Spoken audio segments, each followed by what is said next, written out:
Welcome to the Pineapple Pinup, the Hot Wife Life podcast. On today's podcast, I want to talk to you about the date I had on Saturday night.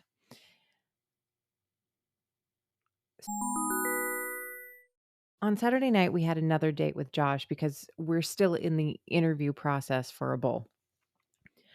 We want to make sure that the chemistry is right and that we have good rapport. So we decided on a second date in the same week. The second date in the same week is one of those tests. It's one of those things that you do to see if you and this person are creating the same scenario every time you get together, or if you're finding new avenues to explore. I can tell you that the second date went very, very well. He came over and we started with a blowjob because literally I do think that in situations men are faced with awkward, possibly awkward encounters where the husband is there and there might be recording going on, that sometimes they can get all up in their head. But I do find that being throat deep on a woman tends to bring their focus right in line with where I need it to be. I started with a blowjob and I worked to get things down, but it didn't happen. It was too wide for my throat, but I gave it as much as I could. We, he is very well endowed in both directions, girth and length. And so it was kind of exciting to see what all would happen with that. I don't always realize it, but some guys have a hard time getting all of their equipment inside. And there were a couple of positions where it was a real struggle for him to get all of himself inside of me. But there are other positions that it worked like gangbusters. I think the most interesting position that we tried this time was me on top. And me on top tends to be okay. First of all, let's get it out of the way. I'm a big girl. And that's a lot of effort, okay? It's a lot of hip shaking, it's a lot of finding the right position for the upper half of your body. It's a lot of huffing and puffing, doing, the work that is normally done by the man. Being a pillow princess, I can lay back and have them do all the work if I want. And you know what? Their dick is wet. I think they're happy. Okay, I'm not a dead fish. I do move around and that's just a joke, but I have many times been just like, okay, it's me, Pillow Princess International, natural environment. Have at me. Do what you want to do. That's all anyone can ask, right? So being on top is one of those things where there's a lot of shaking, a lot of wiggling, a lot of driving down to basically try and break him because that's my go-to. That's my where we're going to. I'm going to get mine. I'm going to get this thing from you and you're not going to be able to stop me. But he was able to withstand it. He withstood my best moves. He did not break. He did not come for me. Instead, he rolled me over. I mean, my gripping pussy going at any rate I want to go, and he just didn't come. It was awe-inspiring. But of course, my husband recorded the whole thing. And I happened to see some playback. Okay, this is why I don't look at video because all I'm seeing is dimples and ripples and everybody else is seeing the actual activity. I hope everyone else is seeing the activity. It's all very vain, self-flagellation. It's very narcissistic, but at the same time, whatever. We're not going to get into that. It's highly critical self-evaluation, and I know I'm not supposed to listen to those voices in my head, which is why I don't watch the videos. So I really hope that it doesn't play that way for other people, that they don't look at the video and see what I see. But the recording of it, my husband has really, really enjoyed it because both he and I are making a great deal of noise, a great deal of grunting, a great deal of, oh, deep, that deep fuck. Oh, how deep can I go? Apparently, it sounded awesome. My husband really, really enjoys it because of the mirror neuron things all the time with your cock, and it's all real time, and he's remembering how it felt to be inside of me, and, you know, he's imagining the pleasure while watching that pleasure from the other angle. It's all very cerebral and primal, and it's happening in the deepest part of our animal brain, so it's another layer of pleasure beyond that which we can actually feel. It's emotional pleasure. It's brain sensor trigger pleasure. If any of you ladies are on the fence about going because you're not sure how your husband or your stag or whatever it is going to react to it, remember something. If they are asking for it, they are interested in exploring it. If you are scared and you need to look them in the eye and tell them, if you change your mind, you have to tell me, because if you don't tell me and I go through with this, you're not allowed to hate me for it. Okay, it's one of those conversations that once the conversation has started, once the imagination starts getting going, once it's all starting to trip through your brain and all of the pleasure sensors are being activated, those fantasy pleasure centers are being activated, all of the sudden it becomes something attainable. It becomes stratospheric. My husband has oftentimes told me that he's almost exploded in his pants because of something that I'm doing or something that me or my partner are doing together. He If I say something out loud, he will instantly get, like, really close to coming. When I know that my husband says that he's on board, I know that I didn't believe him for a very long time, because I know that one of his triggers for a very long time was being cheated on. So I researched and I learned and I did things that were like, why is this a fantasy? And because of that fact, I'm actually able to break it down logically and have these conversations with my husband and really start to believe him when he says words out loud in English that I can understand. I was able to actually grasp onto him watching me slide down that thick, long dick was in the same ballpark as me sliding down his own cock. For him, it's a different kind of pleasure, but the same pleasure coin. It's a different side of it, but it's all still right there because of the fact that he can watch it and relive it. It gives him that opportunity to find that pleasure again and again and again. It's something where, I don't know, it works for us and it's awesome. Needless to say, Josh and I ended up having a very good time. He had to go to a party for like a football game, so it ended up working out just absolutely perfect. He stayed for like an hour and a half. We had a gusher of a good time.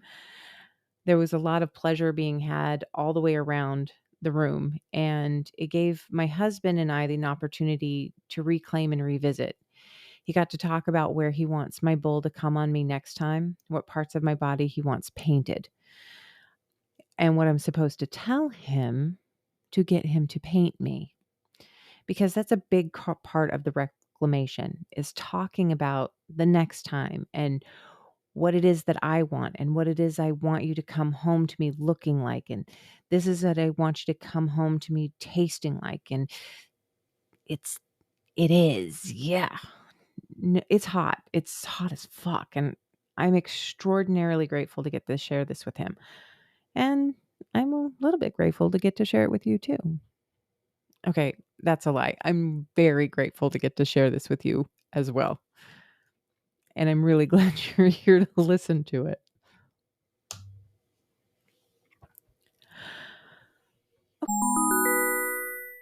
Okay, so I get a lot of questions about, I know we're just getting into the life and we don't really know where to start. Should we start on the apps? Should we go to a bar? What should we do? I'm going to be very frank with you. What works in my area may not work in your area. Um, what works in my relationship may not work in your relationship.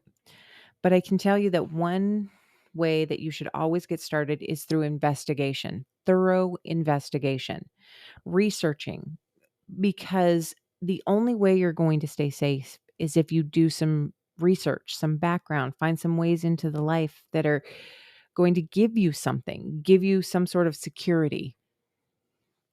I know that I tout a lot FetLife, and I know that I speak about it all the time, but FetLife is the one place where I have been able to cultivate a kink life and content, share that content, communicate with people. I know there are certain layers to FetLife. Like, for example, FetLife is free. If you log into FetLife, you create a profile, you create a password, and maybe throw up a picture, whatever. There's no set standard. There's no set rules. Each individual that you come across will have rules about who they interact with on there. So for that reason and that reason alone, having some sort of picture might be a good start. If you can't really put your face on the thing, then you need to adjust. You have to have some sort of picture, something like a picture of, I don't know, a curve of your hip or a picture of your foot, whatever it is. It's going to be something to your audience. You don't have to do it. You don't have to do anything. There's no set requirement. Okay. That being said, FetLife is the one place where I've been able to explore all sorts of kinks. I've been able to connect with groups that are interested in all sorts of things. It's allowed my husband and I to create a very active social life. My bull Josh, he's one of the ones I found through FET. My friend Jeff, I found him through FET. All these parties that I go to, I found them on FET. Now, there are people who do some other apps, which is freaking awesome. And if those work for you in your area, I'm all about it. Whatever it is that opens you up to a community that you can then explore and do it safely. I'm able to get feedback from other people and you can build a rapport and start to trust. I'm in. I love it. Whatever it is that you need to do, I, I find that living online just for a minute before you take the step into real life can give you space to really think about what it is, what this would actually be. You can have a conversation about, like, what most of these apps do is come with messaging, and some of them come with where you have to pay to message or whatever. FetLife isn't like that. FetLife is like everything is free unless you want to see videos. And then if you want to see the videos, you have to support FetLife. In this instance, you don't have to pay to message. If you start a conversation with someone, you've started a conversation with someone who's called themselves a bull, and you read through their profile and they seem like a good fit for you, and you start having the conversation about, I imagine what it would feel like for you to take me on a bed while my husband is across the room watching, unable to participate, just having to watch you take into me, becoming one with me. That sound I make in the back of my throat when he fills me, I'm going to make that sound for you. And then, of course, me and my husband share profiles. So he gets to read all the horrible and all the wonderful and all the crazy that I say to other people. That's going to lead me to my next segment, which today I'm going to talk to you about messaging. I'm going to talk to you guys about messaging, and all right, so messaging is important, and we're going to get into it, and we're going to get a little deep. But in the scenario when you're starting out in the lifestyle, this is the thing where you're looking for your community and you're looking for your place to go. You're looking for your place to meet. You're looking for ways to get into the lifestyle without maybe, like the baby steps before things get too serious, too dangerous. And I'm telling you, you're going to find a community on one of the apps, and you need to explore it a little while on the apps before necessarily going out into the world. You've got to make sure you listen. Nothing is 100%, nothing is foolproof, and nothing is 100% safe ever. Do some research, talk to other people who are their friends. You're like, message them, say, hey, I see you're friends with so and so. What's your opinion? Like see what it is. See what's going on out there. If you see if they are connecting with someone, and then do public stuff. Do public stuff first. I'm sorry. I don't want to make this as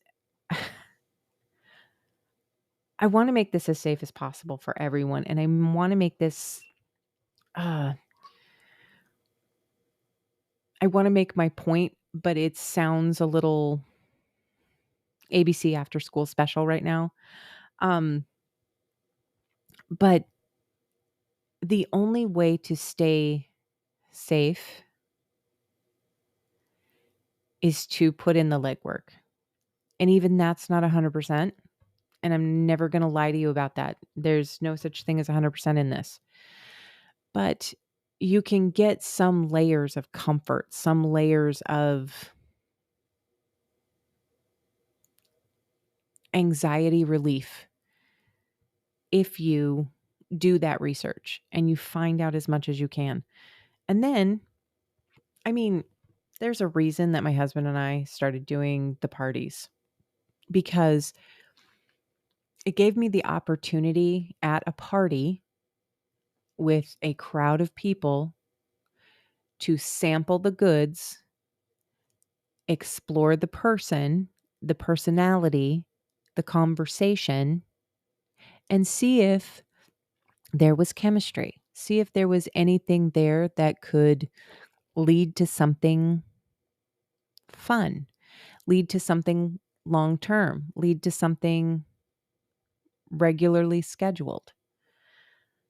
I cannot tell you how many times I have window shopped at the play party and come away with a Jeff or a Josh or a Jay or, somebody who I can meet up with again and have fun with. It's been incredible. And if this is the path that you're on, sometimes you're never going to be completely safe and you're never going to be completely anxiety free. But when you get as close as you can possibly be to that state, then you just need to jump. You just need to take the step and figure out if this is everything it's cracked up to be. But embrace your feelings. If something feels off, make sure you're paying attention, because we all have that little radar inside of us that says this is not safe. So, pay attention. Is it a little voice or is it a loud shouting voice? Is it a red flag or is it merely a flag in the distance we can't tell the color of? I'm just saying there are two sides to this coin, and sometimes you have to dance on the edge. Find your way. That's the only advice I really have.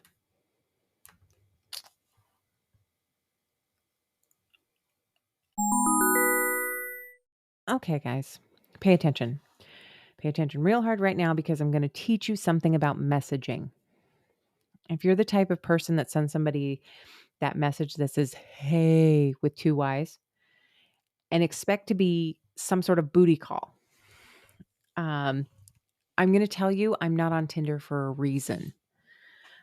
I'm not into 2 a.m. booty calls. I am a wife and a mother, and I have a full-time job, and I have a podcast, and I have a lot of things going on in my actual life. So somebody who's like hitting me up at midnight to see if he can get his dick wet is really not something that's going to fit into the lifestyle I'm currently leading. But that's what that message, when you send a message, hey, it's going to sound every bit like you up. A booty call. Okay.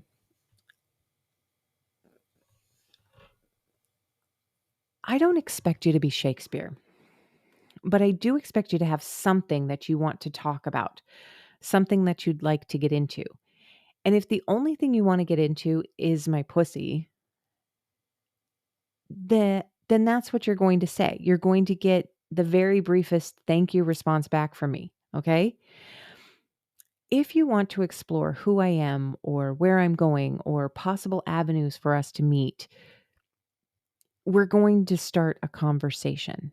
I'm going to message back, either myself or my husband is going to message you back with something, with content, with connection. But I can't always see into the message what you're trying to convey.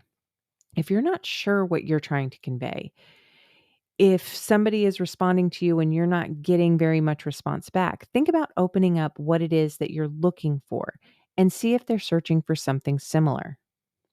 Because I have a lot of content on my Fat Life profile, and I am not going to lie to you about that. I have a lot of content on my Fat Life profile.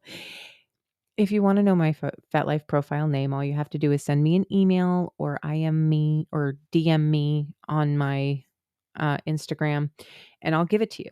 My email, pineapplepinuppod@gmail.com, or hit me up at the Insta, which is, you'll see that on the description of the show. I don't have a problem with the fact that I have a lot of content, and I don't have a problem speaking to people about the content that's up there. My issue really comes down to some of the messages that I've gotten in the past. The ways that I've responded to them. I'm not always the kindest person when you come at me in a weird way. So, I got a message out of the blue from a guy, and he literally said, "You should come over to my house." And my response was, "Why? Do you have a pit and a bottle of lotion that you're trying to test out?" For me, when you come across with something like that, like just an action with absolutely no intention behind it, it comes off very true crime, serial killer vibe. So if you have some intent behind it, like I am looking for a couple that wants to share their wife. I want to be somebody who fucks a woman in front of her husband. I find that very hot. All of a sudden, I understand your intention. And then when you say, "I would love to meet up with you," I can say, "Let's find a party that we can both attend." That's how that works. If I know your intention, my intention is fairly clear because I put it right out there in my profile, but I'm not the one messaging you. You're the one messaging me. So if you read my profile and you want to talk to me, or you saw my content and you want to talk to me, then a little bit of intention as to who you are and what you're looking for goes a long way to make me feel comfortable that we are both on a path, that we are both heading towards something.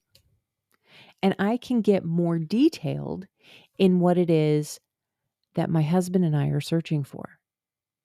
I can talk about fantasies that we've created. I can talk about places we want to go, places we want to explore, maybe trips we're going to be taking. So then that way, we can start to find out if any of this is going to cross over and create opportunity for me to come over to your house and not end up in a pit with a bottle of lotion.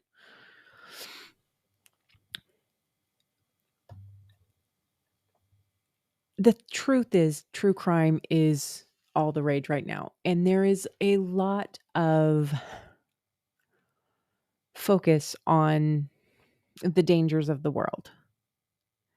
And while you yourself may not have any dangerous intent, sometimes that's not what we as women hear, because we as women are the reason that true crime is the rage. We as women have been living our entire life looking out for pitfalls that could put us into danger. It's what we as women do. Um, and I know I'm not making any sort of statement about that. I'm literally just saying we hear things when we don't understand your intention. We fill in the blanks because we don't understand your intention. And if we don't understand your intention, we're going to give you an intention and it's probably going to be nefarious. So state what it is that you're actually looking for, and let's see if we can make opportunities happen. But if you are somebody who texts, "Hey," it's probably going to get a hi back. I'm not going to engage a conversation with somebody who doesn't give me something to engage with. And I don't know about other people. Maybe hey works with other people. But I just know from my standpoint, what I'm looking for would be an opportunity to explore who it is that you are, what it is that you're looking for, and how it is I can incorporate what you're looking for into my own fantasies. How I can build what you've started into something that could include maybe both of us or all three of us. There's no telling. It's exciting to think about though. And that's all I'm looking for is something to spark an imagination, something to spark an opportunity. So bear that in mind when you sit down to send a message.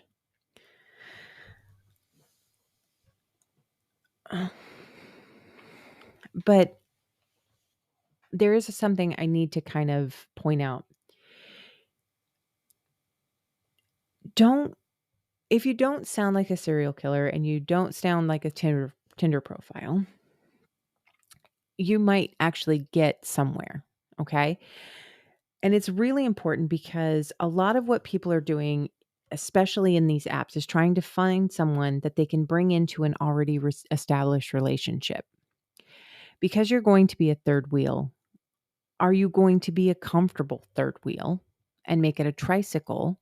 Or are you going to be an awkward third wheel that sort of hangs out to the side and doesn't really do very much to keep the balance of the situation going?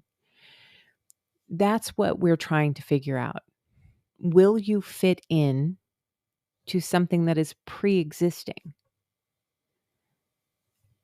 So think about that when you go out there to type a message.